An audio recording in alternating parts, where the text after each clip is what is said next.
i3 iRobot. Here is the i3. This is my problem, or my complaint about the iRobot. To empty the bin, I'm going to try to step back here, and I'm holding the phone with one hand, sorry. Don't mind my trash can.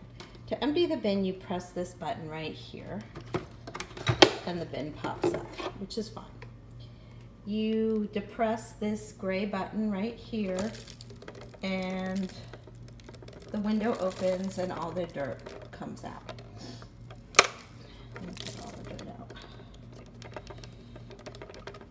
I usually shake it a lot. All right. Most of it's out. There's just some dust in the bottom, which I could get out. I could probably get out right now. Okay. So most of the dirt is out of there. The problem I have with the iRobot is that if you look inside, there's still dirt in the bin area. And there's now dirt on my countertop. If you empty this on the floor, you get dust and dirt on your floor.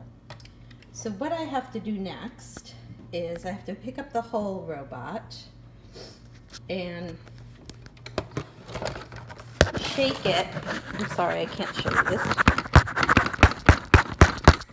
Into the trash can. So I just picked up the whole thing and I shook it so that most of the dirt fell out. Now I have dirt left on my counter or your floor if this is where you empty it. So then you have to take a towel and kind of brush the dirt into your bin, or you have to sweep up from the floor. This is my second robot vacuum, and I haven't had a problem with that in the past. So that is my complaint. Thank you.